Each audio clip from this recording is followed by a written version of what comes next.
Anything? Good evening. How you doing? So I'm going to bring us back to high school. I want to start by posing a question. What determines who you are? Your goals, your hopes, your dreams, your aspirations. What determines who you decide to become in life?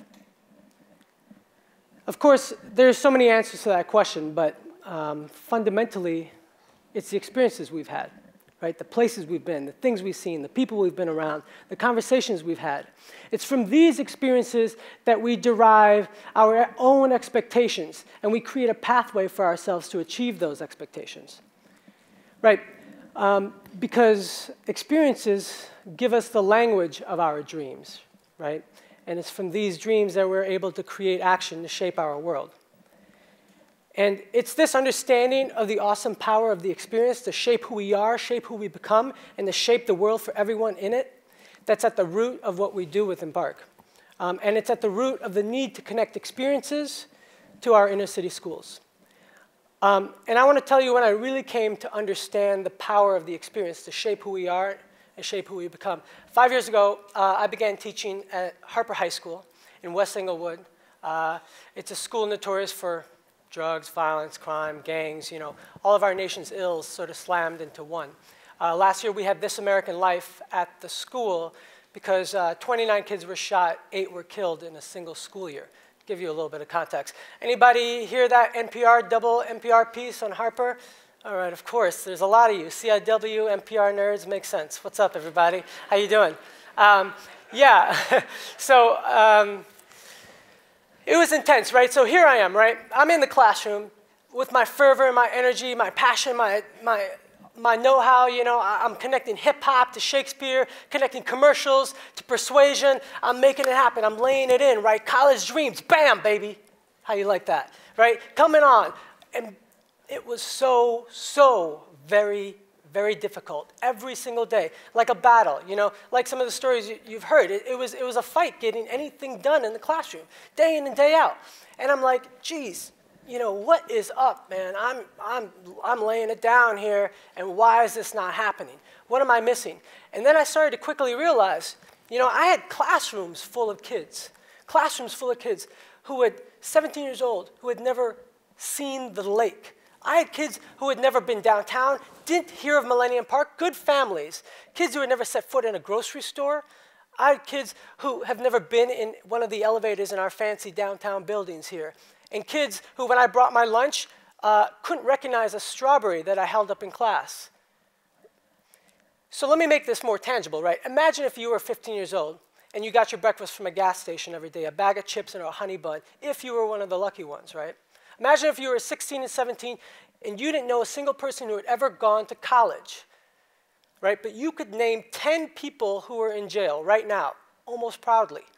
If you were 15 years old and you had already buried so many of your friends because of gun violence, you had chest drawers full of T-shirts with dead friends' names on them. Rest in peace. So this is the state of the student, right? This is the state of the student. What would our expectations be? What would our dreams be if this was a fabric from which we were stitching together our identity and our expectations and our hopes? And so, as a result, we started to realize, teaching in the classroom, that, hey, if we were going to change outcomes, we needed to change experiences. If we were going to change outcomes in any way, any hope, we had to change experiences. That's where it needed to start, right? We're looking at the problem here, but the source of the problem is really here, and we need to start addressing this issue, right? And so we started to realize that this thing that we call the achievement gap, that we're all chasing as a nation in education, this achievement gap, how do we close the achievement gap, right? The achievement gap is a direct result of a social gap, a cultural gap, an access gap, an opportunity gap, a dream gap, an experience gap. And until we close these gaps, we're getting nowhere. And I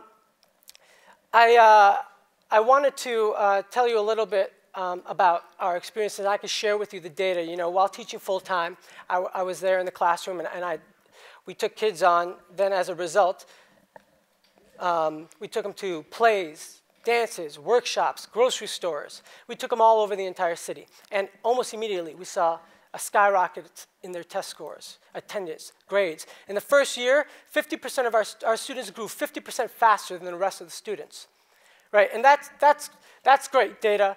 And now, we went from serving 25 kids in a single school to growing to 3 schools serving 180 kids. And now we're in 6 schools serving 350 kids, providing real-life experiences with a 97% graduation rate compared to our school's average of 41%. And we had 100% of our students enroll in college. Thank you. I'm going to share a real quick story with you. So, of course, once I realized that I had kids who had never set foot in a grocery store, right? Of course, I'm like, oh my God, we're going to go to a grocery store. In fact, we're going to go to the biggest, baddest grocery store we can get our hands on. We're going to go to Whole Foods in North and Clybourne. We're going to scare grown adults. I'm going to take you there. And so, of course, I'm like, hey, I'm going to blow your mind. I'm going to show you what a grocery store could be. It's a community center. Bro, it's going to be awesome. Give me your field trip slips. Give me your field trip slips. And finally, I had one of my students who's like, I'm not going. I'm like, why aren't you going? And he's like, I'm just not going. I'm like, look, I'm an adult. You're an adult. I ask you a real question. You give me a real answer. You've got 5 minutes. I come back. I want that answer. You understand? And he goes, oh, shoot. Okay, yeah. And I'm like, all right. So then I come back in 5 minutes. I'm like, Malik, what's up? And he's like, come here. And so I lean in. I put my hands on the table. I'm like, all right. And he's like, listen, Mr. Khan, I'm not going over there. I don't know those people. I'm not going to go somewhere I don't belong, and I'm not going to make a fool of myself. I ain't going over there. And so, I got a little choked up, and this is the kind of thing, it just, it gets me. And I'm like, dude, there isn't a single place on the face of this planet that doesn't belong to you and that you don't deserve. And you're going to go with me tomorrow, and we're going to have a badass time. Do you understand me? And he's like, yes. And I'm like, don't worry. You can hold my hand if you want, dude. And so we went anyway, and it was fantastic. It was amazing. But really, what that showed me was that this idea of isolation, this idea of segregation, this is an internal manifestation that is far greater than any external boundaries that actually exist, right? It's this internalized feeling of, I belong here, I don't belong there, this internalized feeling of humiliation. And it's here where the bridges need to be built. It's here where the access really needs to be created. And this is the mission that we are striving to accomplish. But, more than I can ever tell you about the impact of the work we do and the need for experiences, I brought a student with me, and this was kind of a surprise to us. So I brought a student with me, and I want you to, I promised her that you'd give her a real warm welcome if she decided to come on stage. Can you guys make her feel that love?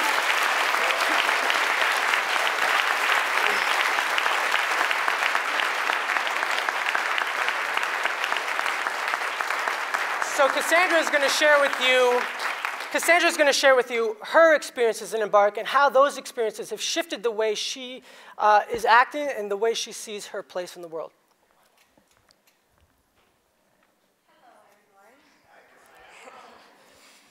I'm Cassandra Murph. I've been a part of Embarc for 3 years, and I'm currently a freshman at DePaul University.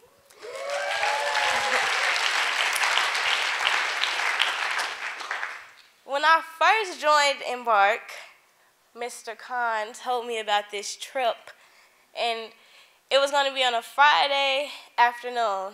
And it was after school, so I was just like, Friday afternoon at school, I really don't want to go.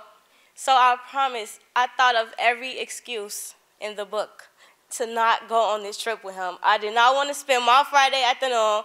It's Friday, you don't want to be at school, and then you really don't want to have to stay any longer than you need to. So I thought of every excuse in the book. I told him anything, and I thought the best excuse was, well, my mom said I can't go because it's going to be too late. Like, she don't want me to stay out that late after school.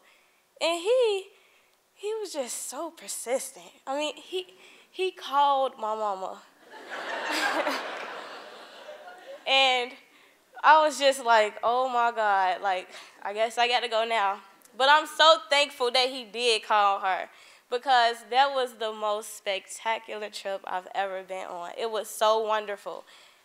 We went to the Gage restaurant, and we went to see the Blue Man Group perform. So I had so much fun. I had never been to a restaurant that looked like that before, ever. And I had so much fun. After going on that trip, I also went on another trip with Embarc and I saw the movie The Interrupters.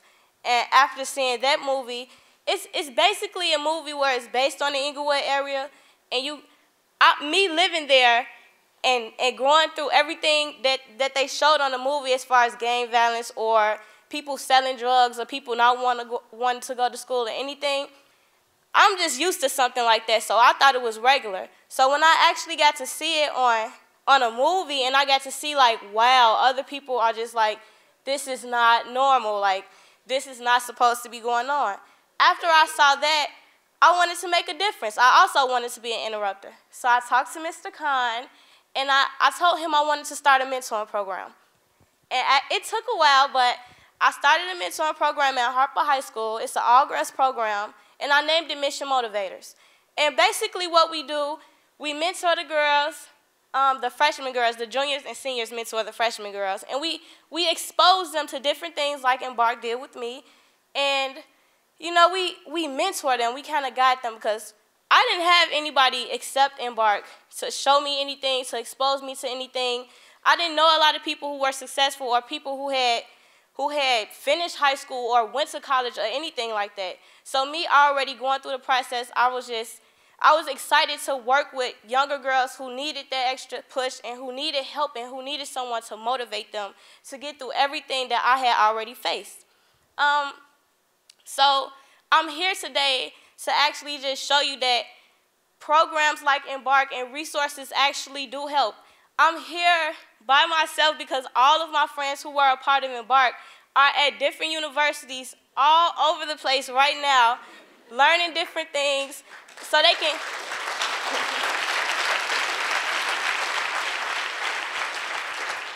they are at all those different universities learning different things so they can come back and so they can give back to the community and so they can give a helping hand and show the community that these resources help, and we can also come and we can also give back and we can also be successful. Thank you. You want to give back to them? All right. That was great.